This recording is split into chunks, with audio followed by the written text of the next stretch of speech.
సహజంగానే ఆర్థిక వ్యవస్థలు అనేక క్రైసిస్ని ఎదుర్కొంటూ ఉంటాయి. ముఖ్యంగా 40 కోట్లు ఉన్నటువంటి పేదలు కరోనా వచ్చేసరికి ఇంకో 20 కోట్లు 23 కోట్లు అదనంగా ఆడాయి. ఎదురు దెబ్బలు వచ్చినప్పుడు ఇవన్నీ వచ్చినప్పుడు అనేక సమస్యల్ని భారతదేశమే కాదు ప్రపంచంలో ఉన్నటువంటి అన్ని దేశాలు ఈ సమస్యలను ఫేస్ చేస్తున్నటువంటి పరిస్థితులు మనం చూస్తూ ఉన్నాం. అందుకోసం సామాజిక న్యాయంతోనే దీన్ని సమగ్ర అభివృద్ధిని సంతులిత అభివృద్ధిని సాధించడానికి ఆస్కారం ఉందనేది ఈ సందర్భంగా నేను చెప్పదలుచుకున్నాను. సో దేశంలో కానీ ఏ ఆర్థిక వ్యవస్థలో మనం చూసినప్పుడు కూడా ప్రధానంగా మనం అనుకోవాల్సింది చెప్పుకోవాల్సింది ఉపాధి మార్గాలు కల్పించడం, ఉద్యోగ ఉపాధి మార్గాలు కల్పించడం వల్ల వాళ్ళ పనులు చేసుకొని ఆ విధంగా ముందుకు పోయే అవకాశం ఉంటుంది. సో సగానికి పైగా వివక్షతని ఎదుర్కొన్నటువంటి సమాజాన్ని మనం చూస్తూ ఉన్నాం. కులవృత్తులు ఒకవైపు కులవృత్తుల్ని కడుపు కొడుతూ ఉన్నారు. మరి వాళ్ళు ఇతర రంగాలకు పోవాలంటే చూడాల్సినటువంటి కేంద్ర రాష్ట్ర ప్రభుత్వాలు చవితి తల్లి ప్రేమలాగా వాళ్ళని గాలికి వదిలేసినట్టుగా మనకు కనపడతా ఉంది. సో అందుకోసం ప్రజల యొక్క కొనుగోలు శక్తి పెరగాల్సిన అవసరం ఉంది. వాళ్ళు పౌష్టికాహారం తినాలి, రక్తహీనత బారిన పడకుండా, మాతా శిశు మరణాలు లేకుండా ఆ విధంగా సమాజాన్ని నిర్మించుకునే ప్రయత్నం అయితే చేయాలి. అందుకోసం ఇప్పటిదాకా capitalist model, socialist model, communist model, tourism model, గోంగూర పచ్చడి మోడలు, ఇవన్నీ చాలా మోడల్స్ వచ్చినాయి. కానీ సోషల్ ఇంజనీరింగ్ జరగాలి, సామాజిక న్యాయం జరగాలి. ఈ దేశంలో ఉన్నటువంటి అన్ని కులాల వాళ్ళకి ఖచ్చితంగా వాటా రావాలి. జనాభా దామాషా ప్రకారం ఏ కుల వాళ్ళు ఎంత ఉంటే ఆ కుల వాళ్ళకి దేశంలో సంపద సృష్టికర్తలు వీళ్ళంతా వీళ్ళకి వాటా రావాలనేది ఈ సందర్భంగా నేను మనవి చేస్తా ఉన్నాను, విజ్ఞప్తి చేస్తూ ఉన్నాను. సో ఇదంతా అయితే ప్రపంచీకరణ పివి నరసింహరావు 1991లో భారతదేశంలో ప్రపంచీకరణ పెట్టాడు. ఎల్పిజి పెట్టుబడి తెరేసి 5-6 వేల మల్టీనేషనల్ కంపెనీలు బహుళజాతి సంస్థలు, ఒక 5-6 వేల బహుళజాతి సంస్థలు ఈ ప్రపంచాన్ని రోల్ చేస్తున్నాయని చెప్పేసి పెద్దవాళ్ళు చెప్తారు. సో వాళ్ళ కన్సర్న్లో ఇదంతా నడిచినట్టుగా ఉంది.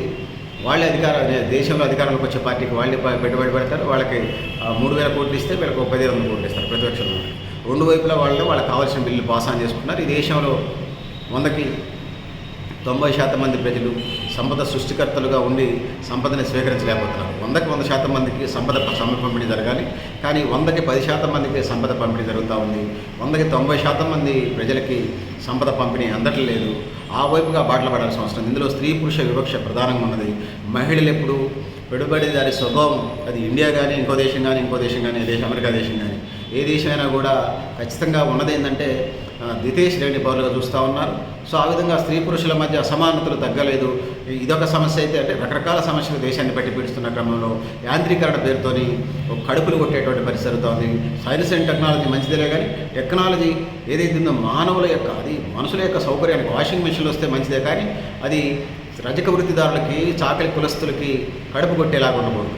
ఒకవేళ కడుపు కొట్టాల్సి వస్తే కేంద్ర ప్రభుత్వమో రాష్ట్ర ప్రభుత్వమో వాళ్ళకి ఉపాధి మార్గాలు చూపించాల్సిన అవసరం అయితే ఉన్నదనేది ఈ సందర్భంగా తెలియజేసుకుంటూ ఉన్నాను. సోదరులారా, సోదరిమణులారా, ఇక 14 సంవత్సరాల్లో పిల్లలందరూ పనిలో కాదు బడిలో ఉండాలనేది వరకట్న నినాదంలాగా ఉన్నది, వరకట్నానికి సంబంధించినటువంటి చట్టంలాగా ఉన్నది.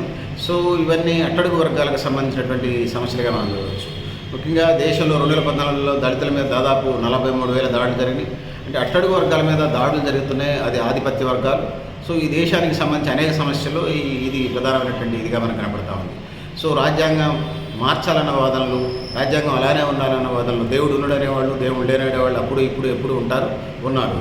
సో ఇది ప్రజల యొక్క జీవితాల్లో చీకట్ల నుంచి బయటికి తీసుకొచ్చేలాగా ఉండాలి. ఏ వర్గం ఏ విధంగా ఆలోచించినా. కాకపోతే కొన్ని వర్గాలు ప్రజల్ని కర్మ సిద్ధాంతం పెరుగుతూనే ఆ పేదరికంలోనే ఉంచేటువంటి కథలు కార్యక్రమాలు చేయడం అది ఎంత మట్టికి సంబంధం కాదు. మనం ఉన్న ఎదికలో భవిష్యత్తులో దీనికి వ్యతిరేకంగా ప్రజల ప్రయోజనం కోసం ప్రజల తరఫున ప్రజల పక్షంగా దెబ్బలాడే ప్రయత్నం అయితే మనం చేసే ప్రయత్నం చేస్తామని తెలియజేసుకుంటా ఉన్నాం. సో ఆ విధంగా పెద్దలారా, మిత్రులారా, సామాన్యునికి ఆర్థిక సాధికారత, యువజన సాధికారత, మహిళా సాధికారత, కార్మికుల హక్కుల రక్షణ, సమస్యల పరిష్కారం కోసం కృషి చేయాల్సిన అవసరం ఉన్నది. కొనుగోలు శక్తిని పెంచడం, చిన్న మధ్య తరహా పరిశ్రమల స్థాపన, యువతకు మహిళలకు ఉపాధి మార్గాలు పెంచడం, సామాజిక సంప్రదింపులు, సాంస్కృతిక అభివృద్ధి బాటలు వేయడం, న్యాయ సమతుల్యమైన విధానం రూపొందించడం, సామాజిక న్యాయం, దేశవ్యాప్తంగా జరిగే పోరాటాలను ఉధృతం చేయాలి. ప్రపంచీకరణ ఎదురైనటువంటి సవాళ్ళను ప్రపంచీకరణ చెప్తా ఉంది. ధనికుల్ని మరింత ధనికుల్ని చేసింది, పేదలు మరింత పేదలు చేసింది. ధనికుల్ని మరింత ధనికులు చేసింది, పేదలు మరింత పేదలు చేసింది. ఈక్విలిబ్రియం సమానం చేయాల్సినటువంటి పాలక వర్గాలు పెట్టుబడిదారులు కొమ్ముగాస్తూ ఉన్నాయి. ఇప్పటికీ 56 లక్షల కోట్లకు పైగా ఈ దేశంలో ఉన్నటువంటి పెట్టుబడిదారుల వర్గాలకి బహుళజాతి సంస్థలు కట్టబెట్టినాయి స్వాతంత్రం వచ్చింది అప్పటి నుంచి ఇప్పటిదాకా. కానీ ఈ దేశ ప్రజలందరికీ 100కి 99% ఉన్నటువంటి ప్రజలకు సంబంధించి వచ్చినప్పుడు కేవలం సుమారుగా ఒక 10 లక్షల కోట్లు కూడా ఖర్చు చేయలేదు. దీనికి ప్రజలంతా సోమరపోతులు అవుతున్నారని చెప్పేసి కొంతమంది సూడో మేధాలు చెప్తున్నారు.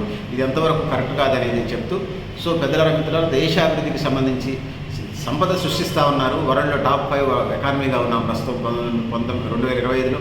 2047కి టాప్ 3 ఎకానమీస్లో జీఎస్టీ పేరుతోని మనం టాప్ 1 వరల్డ్ ఎకానమీగా ఎదుగుతున్నటువంటి నేపథ్యంలో ఈ దేశ ప్రజలు సంపద సృష్టికర్తలు, సోమరపోతులు కాదనేది మనకి లెక్కల ద్వారా తెలుస్తూ ఉంది. కానీ సంపద సమపంపిణీ జరగాల్సిన అవసరం అయితే ఉన్నదనేది ఇక్కడ తెలియజేస్తూ ఉన్నాను. సంపద సమపంపిణీ జరిగినప్పుడు దేశంలో అశాంతి, అభద్రతాభావం పెరిగినప్పుడు తిరుగుబాట్లు వస్తాయి. తిరుగుబాట్లు వచ్చినప్పుడు సో మీ పాలక వర్గాలు ఏదైతే చెప్పుకొని బతికేస్తూ ఉన్నారో, ఇప్పటికే స్వతంత్ర పోరాటమనో, ఇంకొక హిందుత్వ నినాదమనో, ప్రాంతీయవాదమనో, కుటుంబ పరిపాలన చెప్పుకొని బతికేస్తూ ఉన్నారు. అవినీతి చేస్తూ, అక్రమాలు చేస్తూ, అన్యాయాలు చేస్తూ. అందరే కాదు, ఎక్కువ మంది అలా ఉన్నారు, కొంతమంది మంచివాళ్ళు. సో అది కోసం సోదరులారా, సోదరిమణులారా, ఆ వైపుగా దేశాభివృద్ధికి బాటలో పెట్టి దేశం కోసం పనిచేయండి. ఆ విధంగా ముందుకు పోవాలని తెలియజేస్తూ, పెద్దలారా, మిత్రులారా, అందరికీ నమస్తే. మీరు కూడా మీ అభిప్రాయాలు కామెంట్ బాక్స్లో రాయండి అని తెలియజేస్తూ, నేను గరిడేపల్లి సత్యనారాయణ, న్యూ లక్ష్య ఆర్గనైజేషన్.